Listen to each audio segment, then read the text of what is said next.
राधे राधे। हाँ गुरुजी, मेरा बस 2 ही सवाल है आपसे। बहुत आस लेके आई हूँ आपसे। सवाल पे आओ। ठीक है आचार्य जी, मैं बोल रही थी कि आप शादी करना क्या जरूरी होता है क्या? किसकी करना है? अपनी खुद की। तो कर लो ना। नहीं सर, मतलब नहीं आचार्य जी, मेरे को करनी नहीं है शादी। मतलब कितने साल की हो? मैं 22 साल की हूँ। 22 साल की। हाँ तो शादी क्यों नहीं करनी? आचार्य जी, मैं ठाकुर जी में लीन रहती हूँ। मेरा मन केवल भगवान में लीन रहना रहता है और उनकी सेवा करना चाहती हूँ। और आप ये बता दीजिए, क्या गृहस्थ जीवन इतना ज़रूरी होता है क्या? वैसे ही आजकल लड़कियां कम हैं, लड़के बेचारे उनका ब्याह हो ही नहीं रहा है। एक का और हक मार के तुम और बैठना चाहती हो, बड़ा पाप लगेगा तुम्हें ऐसे में। नहीं आचार्य जी। इसलिए शादी करो और जिससे ब्याह हो उसी को परमेश्वर मानो। वही तो है। सीता मैया से बड़ी साधक हो क्या आप? नहीं आचार्य। सीता मैया ने भी विवाह करके गृहस्थी बसाई कि नहीं? माता अनुसुईया तो इतनी पावर रखती थी कि ब्रह्मा विष्णु महेश को बुला लेती थी। इतनी बड़ी तपस्वी महिला थी, पर उन्होंने भी विवाह किया। माता अरुंधति ने वशिष्ठ जी से विवाह किया। हमारे यहाँ कौन महिलाएं ऐसी रही हैं जो बिना विवाह के रह गई हों? गृहस्थ धर्म बताओ। कोई साधु, कोई संत क्या गृहस्थ से बड़ा है? नहीं। यदि गृहस्थ सदाचार का पालन करे, सदाचार का पालन करे, तो बड़े बड़े साधु संत भी उन गृहस्थों को प्रणाम करते हैं जो गृहस्थ धर्म से, नियम से अपना जीवन गुजारते हैं। हमारे गुरुजी गृहस्थ हैं थे, अब तो भगवत धाम चले गए। हमारे गुरुजी की पत्नी है, हमारी गुरु माता आज भी हैं। अभी हमारे गुरुजी पिछले वर्ष होली में भगवान के घर चले गए। वो गृहस्थ थे, लेकिन देखो हमारे पूज्य राजन दास जी है ना, इतने बड़े संत हैं, वो विरक्त संत हैं।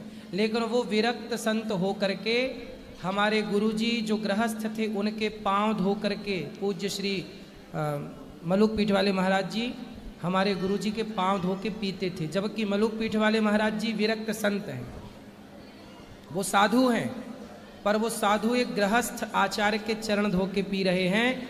हमारे गुरुजी कौन है? हमारे गुरुजी ने भी उनको पढ़ाया है, तो वो भी अपना गुरु मानते हैं इनको। और गृहस्थ में रह के कोई साधु संत रह के ऐसा क्या सदाचार का पालन करेगा जो हमारे गुरुजी ने गृहस्थ में रह के करके दिखाया है। गृहस्थ में रह के जो हम आप कर सकती हो ना बेटा, वो साधु बन के कर सकता है कोई? गृहस्थ बेटा, साधु पैदा कहाँ होता है? गृहस्थ के घर में। भगवान अवतार कहाँ लेते हैं? गृहस्थ के घर में। दशरथ कौशल्या कौन थे? विरक्त थे कि गृहस्थ थे? देवकी वसुदेव विरक्त थे कि गृहस्थ थे? फिर गुरुजी, मेरा मन केवल भगवान में ही रहता है, ऐसा नहीं है कि मैंने कब कहा कि अपना मन भगवान से हटाओ? नहीं, भगवान में तो गृहस्थ के बाद भी लग सकता है ना। आपकी बात सही है, पर लेकिन जो सेवा होती है वो कैसे होगी फिर? अभी क्या सेवा करती हो? मैं बहुत बड़ा भक्त हो, फिर वो राष्ट्र की सेवा करे? ऐसी ना होता। सारे आप जैसे अच्छे लोग शादी ना करोगे तो क्या होगा फिर? बताओ। अब क्या विचार है आपका? सोचती हूँ आचार्य जी। सोच के बताना। आचार्य जी, दूसरा सवाल और है मेरा कि बताओ। गुरु बनाना क्या ज़रूरी होता है क्या? मतलब भगवान में ऐसे लीन, मतलब मैं ये कहना चाहती हूँ कि गुरु के बिना भगवान नहीं मिल सकते। स्कूल जाने की क्या ज़रूरत है? फिर घर बैठे बच्चे पढ़ लें। वो बात आपकी सही है, पर लेकिन मैं कहने का मतलब, मैं भी ये जानती हूँ कि राम जी ने भी गुरु बनाए थे, ठाकुर जी ने भी गुरु बनाए थे, सब गुरु बनाते, गुरु के बिना भगवान नहीं मिलती, ये सब बोलते हैं। और मैं लेकिन मैं ये बोलना चाहती हूँ कि गुरु के बिना हो नहीं सकता क्या कुछ भी? गुरु, अभी आपका गुरूर मिटा नहीं है। गुरूर मतलब घमंड। जब तक व्यक्ति का गुरूर होता है तब तक उसे गुरु नहीं मिलते। जब गुरूर टूटता है तब कोई गुरु का साक्षात्कार होता है। तो अभी आपका गुरूर तो इस बात का है ना कि मुझे तो गुरु की जरूरत ही नहीं है, मैं तो डायरेक्ट भगवान को पा सकती हूँ। नामदेव जी ने भी ऐसे ही सोचा कि मैं तो डायरेक्ट भगवान से मिल चुका हूँ, मुझे गुरु की जरूरत नहीं। फिर भरी सभा में नामदेव जी को कच्चा साबित कर दिया कि ये भगत कच्चा है। नामदेव जी रो पड़े, बोले मैंने 27 बार विट्ठलनाथ जी का साक्षात दर्शन किया, मैं कच्चा कैसे हो सकता हूँ। कहा क्या भाव रखा जाए? तो आपके पिता ने बाजार लगा रखी है। जय गुरु जी। वाह, काहे 5 ब्याह कर रखे हैं? नहीं पता गुरु जी, हमसे भी बड़ा बड़ा उन और सब जो उनके हैं, जो हमसे भी बड़ा बड़ा बेटे हैं उनके।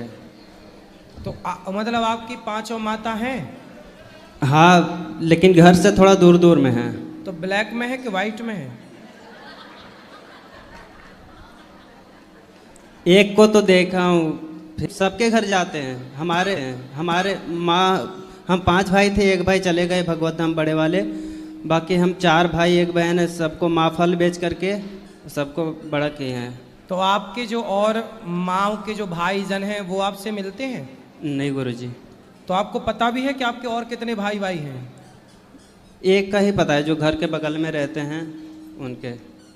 और आप अपनी माँ को बहुत प्यार से रखो, बहुत सेवा करना, उसकी आंखों में आंसू ना आए, और अपने पिता को भी कहीं मिले तो पितावत ही व्यवहार करना। ठीक है गुरुजी, एक और प्रश्न है कि हमारा भाई अभी, जैसे भाई का ना बच्चे थे पेट में छोटा सा, तो वो खराब हो गया था। तो फिर वो पता ना, हम मना किए उसे कि ये भगत वगत जो होता है ना गांव में, तो उनके चक्कर में मना किए कि मत पढ़ो इनके चक्कर में, ये तो ऐसे फालतू बोलते रहते कुछ भी, बकरे वकरे चढ़ाने के लिए, तो ये सब के चक्कर में मत पढ़ो, भगवान का नाम जप करो ना, वही सब पूर्ण कर देंगे, उनसे मांगो, क्यों इन लोगों के पास जाते हो। तो फिर बड़े भाई कह रहे कि नहीं, वहाँ पे ऐसे उसे गच्छ दिए हैं ऐसे, तो बकरे, तो वो हमसे पैसा मांगे कि ये चापाकल जो होता है ना वो, कि वो लगवाने हैं, तो तुम हमको पैसा दे देना, कुछ पैसे। किसी की हत्या के लिए सहयोग ना किया करो कि बकरा काट के गुरुजी हमें डर भी लगता है कि क्या पता वो चापाकल में लगाए ना लगाए। शराब भी पीते, मांस भी शराब, देखो किसी शराबी को, किसी मांसाहारी को इस तरह से आप बिल्कुल सावधानी पूर्वक जो पैसा कमाओ अपने पास रखो, अपने लिए अच्छी प्लानिंग करो। जी गुरुजी। पैसा कमा के किसी को दो मत, लोग खा जाते हैं वापस करते नहीं। इसी के चलते डर लगता है गुरुजी कि भाई है तो फिर भी इच्छा नहीं होता कि दे कि ना दे, दुरुपयोग करते हैं। भाई ले लेते हैं, बाद में तुम्हें फिर कुछ मांगो, तुम्हारे दिए पैसे मांगो तो फिर वो मुंह बनाते हैं। इसलिए मेरा मानना है पैसे मना कर दो सीधा, एक बार बुरा लगेगा ना, पर दे दोगे ना, और देने के बाद जब बार बार मांगोगे तब रिश्ते जरूर टूट जाएंगे। एक बार में मना कर दो, भाई हमें नहीं देना है, हमें देने पे पैसे का कोई संबंध ही नहीं। गुरुजी, जैसे हम महाकुंभ में नहाते हैं माघ के महीने में, तो क्या ऐसे जैसे माघ खत्म हो गया, अब चैत है, तो क्या इसमें भी नहाने का जो माघ का पुण्य मिलता है यही? सब दिन नहाओ, पर विशेष महीनों में विशेष महत्व तो है ही। नहाओ सब जगह, ठीक है। गुरुजी, सिखा रखने का क्या महत्व है? सिखा रखना चाहिए क्योंकि हमारे मस्तिष्क को ऊर्जा मिलती है सिखा से। सिखा जब बांधते समय खींचते हैं तो यहाँ एक्यूप्रेशर जो होता है, इससे हमारी बुद्धि का विकास होता है, और सिखा हमारी परंपरा है। गुरुजी राधे राधे। जी गुरुजी, मैं आपको बहुत बहुत धन्यवाद देना चाहती हूँ। किस लिए? गुरुजी, जब से मैं 4 साल से आपके उसमें आई हूँ, मैंने आपसे गुरु मंत्र भी लिया है, मेरी ज़िंदगी बदल गई। अब मुझे कुछ किसी चीज़ की इच्छा नहीं है, बस यह कि भगवान की भक्ति में लगी रहूँ बस। अच्छा। और मुझे प्रभु ने इतना अच्छा परिवार दिया, मेरी बहू, बेटी, दामाद, पति सब बहुत अच्छे हैं, मेरा पूरा सहयोग करते हैं। और जो मेरी इच्छा होती है मैं गौरी गोपाल में ये करूँ, मैं कहती हूँ कि मेरा दूसरा घर वृंदावन में गौरी गोपाल है, तो वो पूरा करते हैं। वाह, बहुत तो मैं उनको भी मंच के द्वारा सबको धन्यवाद देना चाहती हूँ, अपने परिवार को भी। सुखी रहे आपका राधे परिवार। राधे गुरुजी। गुरुजी, एक मेरी गुरु बहन है, वो आ नहीं पाई, स्वस्थ नहीं है, वो आगे आना चाहती हैं, उनके लिए राधे राधे बोल दो। मीनाक्षी जी हैं। बिल्कुल, राधे राधे मीनाक्षी जी को। इस तरफ ले आओ माइक, खड़े हो जाओ, सब बैठे रहना, खड़े ना होना मेरी माँ। बोलो राधे राधे गुरुजी। जी। सबसे पहले तो जितना आपका बिजी शेड्यूल है, उसके बाद भी आप इतने मुस्कुराते हुए आते हो, उसके लिए hats off Guruji. Thank you. हाँ जी। और गुरुजी, मेरा एक क्वेश्चन ये है जी, कि जो अच्छा सोचता है, अच्छा करता है, उसके साथ हमेशा ही बुरा होता है, लोग उसको हमेशा ही बुरा सोचते हैं, क्यों? प्रश्न ही गलत है। क्यों गुरुजी? ये प्रश्न इसलिए गलत है क्योंकि हमने जब आपके साथ अच्छा किया। पर गुरुजी वो बहुत स्ट्रगल करते हैं, जो अच्छा सोचते हैं वो बहुत स्ट्रगल करते हैं। सब प्रकार से आप सबकी व्यवस्थाओं के साथ आपको भरपेट भोजन मिले, ये मेरी नीति है। नीति के तहत मैं आप सबकी सेवा करता हूँ। नीति क्या है? देखो, नीति का मतलब है व्यवस्था। नीति क्या है? एक आपकी नीति अच्छी है, मतलब आप एक सुलझे हुए व्यक्ति हैं, आप एक अच्छी प्लानिंग करते हैं। गौरी गोपाल में जो आपको भोजन मिलता है, आपको क्या लगता है इसके पीछे की जो प्लानिंग है? हाँ जी गुरुजी। वो प्लानिंग को मैं नीति कह रहा हूँ। हाँ जी। वो नीति है कि प्लानिंग, कितने बजे हमारे कार्यकर्ता तैयार, आप लोग आते हो, आपको पका पकाया भोजन मिल जाता है, लेकिन वो पकाने के लिए जो टीम है, समय से पहुंचाने की टीम है, बांटने की टीम है, गरम गरम ही रहे, ठंडा ना होने पाए, इसकी जो मेरी नीति है। और उस नीति में भी आपने देखा होगा कि दाल चावल सब्जी रोटी है। मैं चाहूँ तो 40 रुपया किलो का चावल आपको खिलाऊं, लेकिन जो आप खा रहे हैं बासमती खा रहे हैं, जो कि 80 से 90 रुपये किलो का चावल है। नीति कहती है कि ना जाने किस रूप में नारायण मिल जाएं।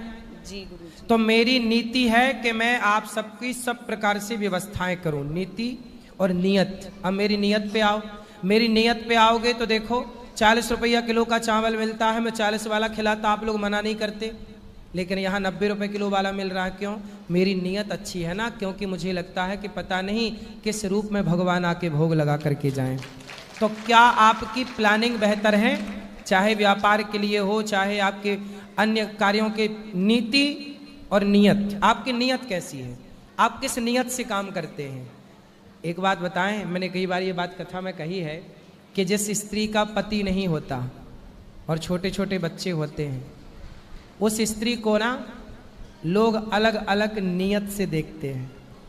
हाँ या ना? हाँ जी गुरुजी। लोगों को पता चल जाता है कि इसका तो पति नहीं है, ये तो महिला बेसहारा है, इसके पास तो पैसे भी नहीं है, इसे तो हमारी जरूरत पड़ेगी। तो सब लोग अपनी अपनी नियत से उसे देखते हैं। मैंने कथा में एक बार बोला था कि बेसहारा स्त्री के छाती पे हाथ रखने वाले बहुत मिल जाते हैं, लेकिन उसके सिर पे हाथ रख के ये कहने वाले लोग कम है कि तू चिंता मत कर, मैं तेरा भाई बनकर, तेरा पिता बनकर तेरे साथ खड़ा हूँ। और जब आप किसी का साथ देते हैं ना, तो ईश्वर आपका साथ जरूर देते हैं। इसलिए आपकी नियत अच्छी होनी चाहिए। तो मेरी नियत और मेरी नीति, जब मैंने नीति और नियत पे काम किया, उसे ठीक किया, तो आप लोगों ने मेरा साथ दिया। आपका भी साथ देंगे लोग। अपनी नियत और अपनी नीति तो ठीक करो। जी गुरुजी। और एक गुरुजी, एक और वाक्य मैं शेयर करना चाहती हूँ। मैं गुरुजी इन्हीं दिनों में पिछले साल यहीं वृंदावन आए थे गुरुजी। मैं बिल्कुल घर से बिल्कुल ठीक ठाक खुश आई थी गुरुजी। यहाँ आके पता नहीं क्या, जैसे हम महीने से हो जाते हैं, महीने में तो पूजा पाठ कैसे करें? घर में जैसे कोई हो ही ना। मानसिक भोग बनाओ, मानसिक पूजा करो, मानसिक नहलाओ, भाव बनाओ कि हम भगवान जी को नहला रहे हैं, फूल चढ़ा रहे हैं, भोग लगा रहे हैं, कीर्तन कर रहे हैं। सब मानसिक पूजा मन में। शारीरिक नहीं। पूजा 2 तरह की होती है, शारीरिक और मानसिक। तो लड्डू गोपाल को फिर बिना खाना पीना कैसे रखें? नहीं, मानसिक रूप से आप समझ नहीं रहे हैं। मानसिक रूप से जो आप कर रहे हैं वो भगवान ही तो ग्रहण कर रहे हैं।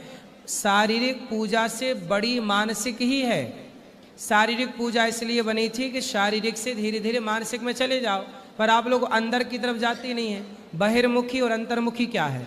शारीरिक पूजा, भगवान को जैसे नहलाते हो, कपड़ी मंदिर है और ये ज्योत जल रही है, भगवान को टुकुर टुकुर देखो, ये 2 क्या है? ये तो ज्योत है। नहीं कहता आदमी आंखों की ज्योत चली गई, तो आंखों में ज्योत ही तो जल रही है भगवान की, अखंड ज्योत है।